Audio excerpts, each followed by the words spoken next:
The sound of the cake hitting the floor echoed through the decorated living room.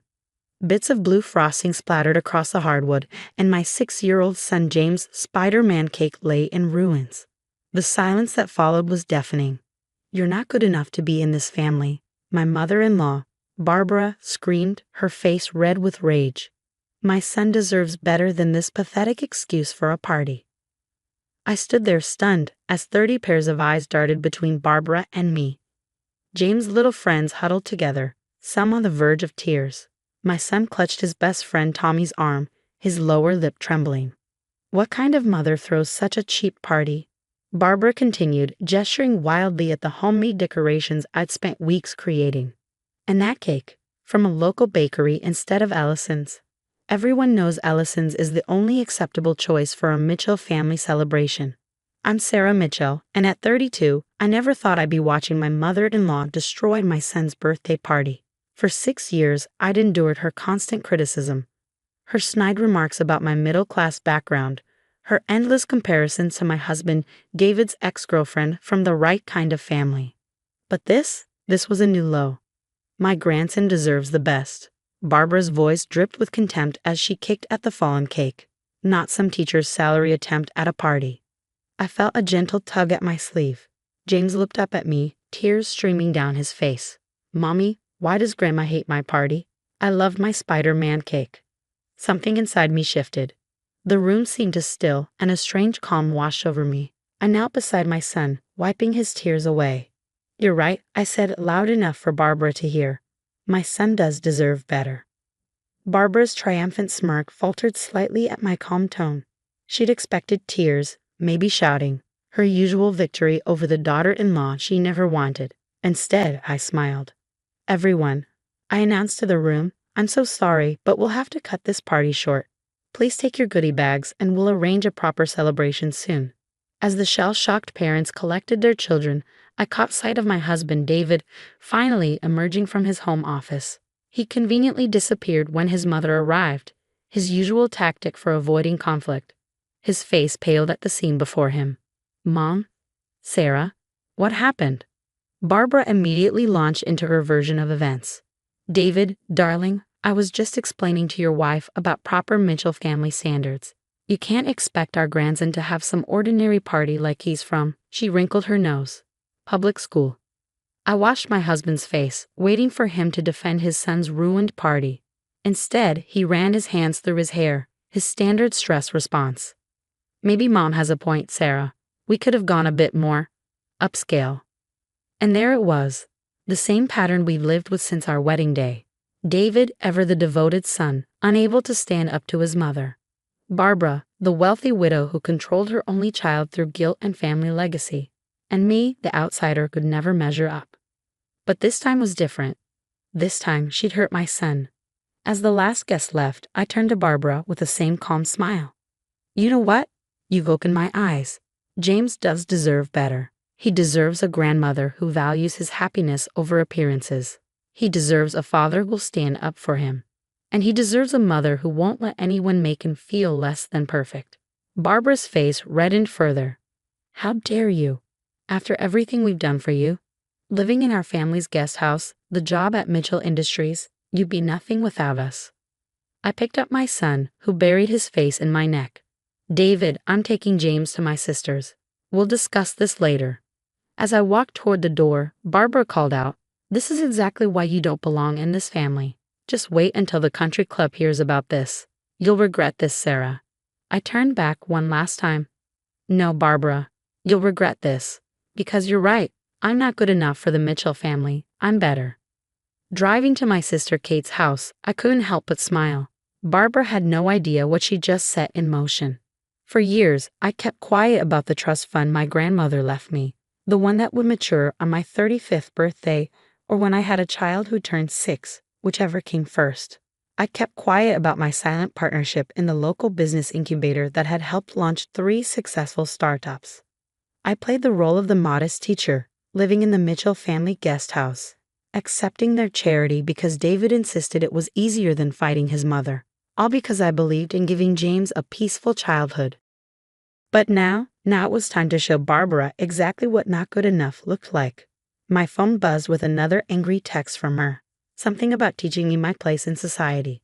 I glanced at James in the rearview mirror, now sleeping peacefully after his emotional day. "Don't worry, baby," I whispered. "Mommy's about to teach Grandma a very important lesson about what really makes someone worthy." The next morning, my phone exploded with notifications. Barbara had been busy, posting a carefully crafted version of events on social media, painting herself as the concerned grandmother trying to give her grandson a proper celebration. The country club wives were already commenting with their sympathetic emojis and thinly veiled insults about certain people not understanding tradition. I sat at my sister Kate's kitchen table, scrolling through the messages while she made breakfast for James and her kids. David had called 17 times, each voicemail more desperate than the last.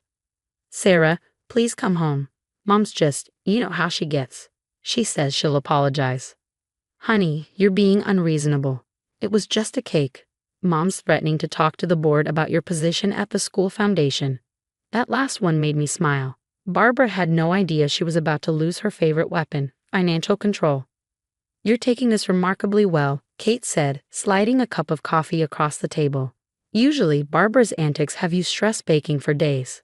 I showed her the latest post from Barbara, a throwback photo of David with his ex-girlfriend Victoria at some charity gala, captioned "Remembering simpler times when family meant something." "Because this time, I'm done playing her game," I replied, pulling out my laptop. "Remember that trust fund Grandma Sophie left me?" Kate's eyes widened. "The one you never told David about because you wanted to be sure he wasn't marrying you for money?"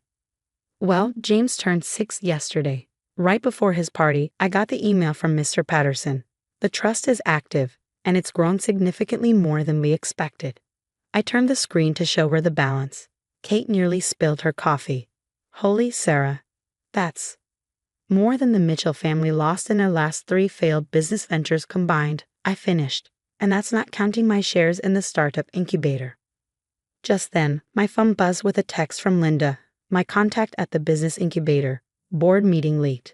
Mitchell Industries trying to buy controlling interest in TechFront. Hostile takeover planned for next week." TechFront was one of our most successful startups, a cybersecurity firm that had recently caught the attention of several major investors. What Barbara didn't know was that I owned 30% of the shares through my anonymous investment group. "Time to make some calls," I said, standing up. "Can James stay here a bit longer?" Kate hugged me tight. "Take all the time you need. Show that woman what a public school teacher can do." An hour later, I sat in Mr. Patterson's office, signing papers that would change everything. My grandmother's trust fund had grown to just over $4.2 million, and with my other investments, I had more than enough to put my plan into action. The offer on the lakeside property was accepted, Mr. Patterson said, sliding another document across his desk. The previous owner was quite motivated to sell once he heard about Mitchell Industries' interests. I signed the papers with a steady hand. The lakeside property was Barbara's dream acquisition, 20 acres of prime real estate she'd been trying to buy for her planned country club expansion. Now it was mine. My phone buzzed again. "Barbara, I hope you're ready to apologize," she said without preamble. "David's beside himself, and quite frankly, your behavior is embarrassing. Though what else could we expect from your background?" "Actually, Barbara, I wanted to thank you," I replied calmly. "Thank me?" She sounded suspicious. "Yes, you were right. James deserves better. That's why I've just bought the lakeside property. I hear it's perfect for a new children's museum. Something educational, open to everyone, even public school children." The silence on the other end was deafening. That's impossible. You can't afford. David would have told me if. "Oh, and Barbara, you might want to hold off on that TechFront takeover. I'd hate for anyone to discover Mitchell Industries' financial troubles, especially the board." I could practically hear her mind racing, trying to figure out how I knew about their secret plans. "Who are you?" she whispered. "Just a public school teacher who loves her son," I replied. "But you were right about one thing.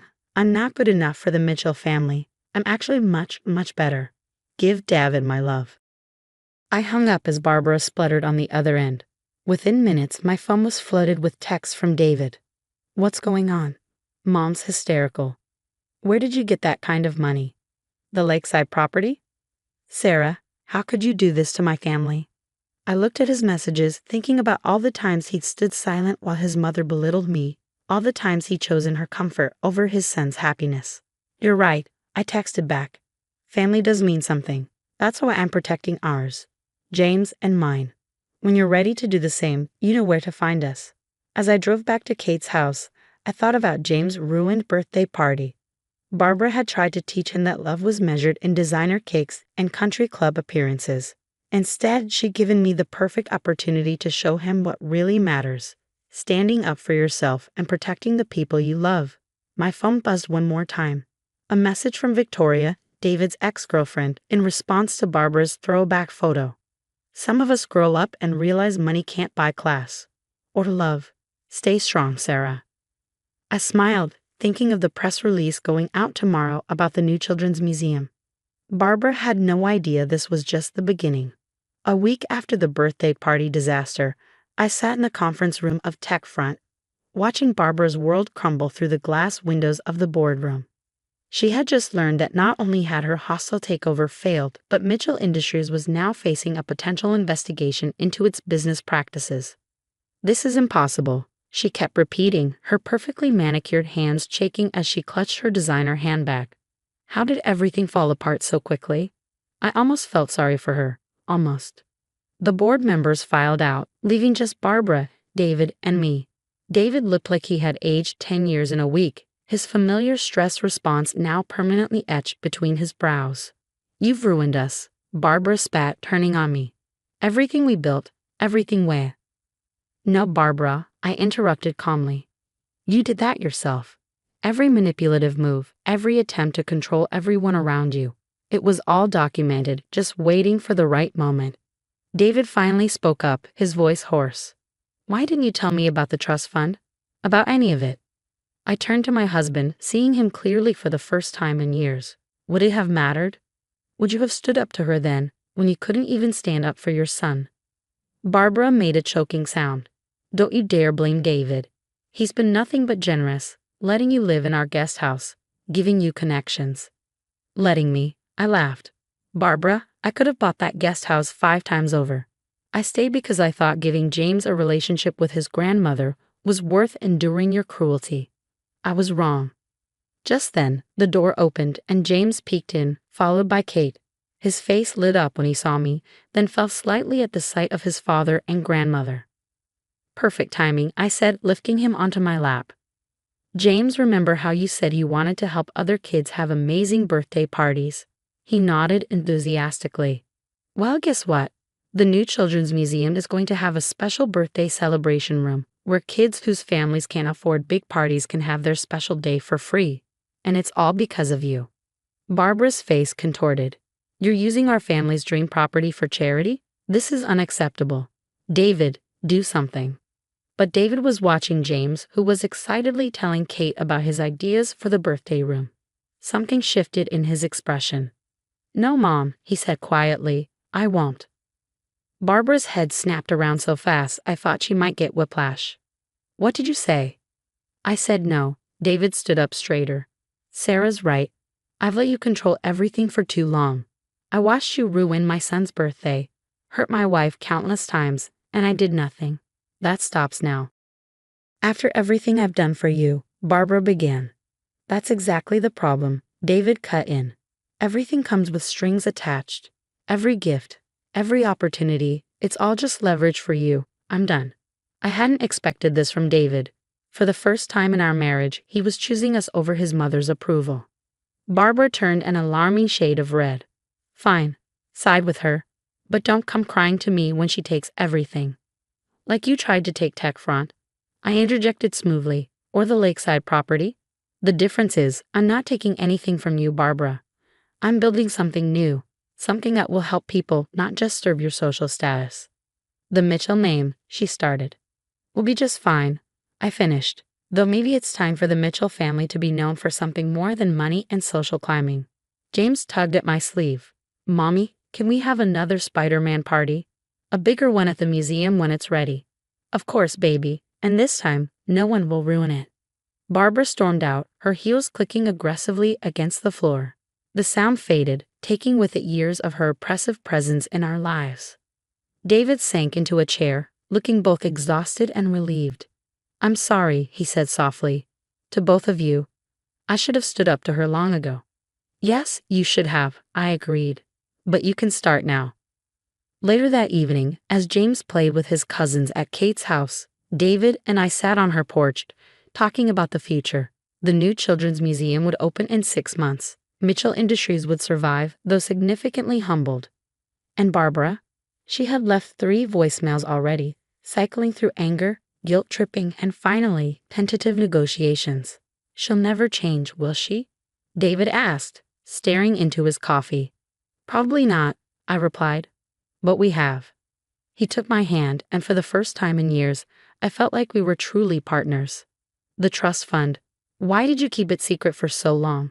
I squeezed his hand. Because I needed to know that when the time came, you'd choose our family for the right reasons. Not for money, not for status, but for love. Inside, we could hear James laughing with his cousins, the sound of pure joy, untainted by social expectations or family legacy. You know what, Sarah? David said, smiling. You really are better than the Mitchell family. You're exactly what we needed.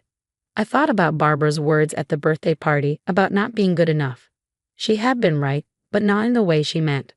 I wasn't good enough to maintain her facade of perfection. I was better. I was real. And that was worth more than all the designer cakes in the world.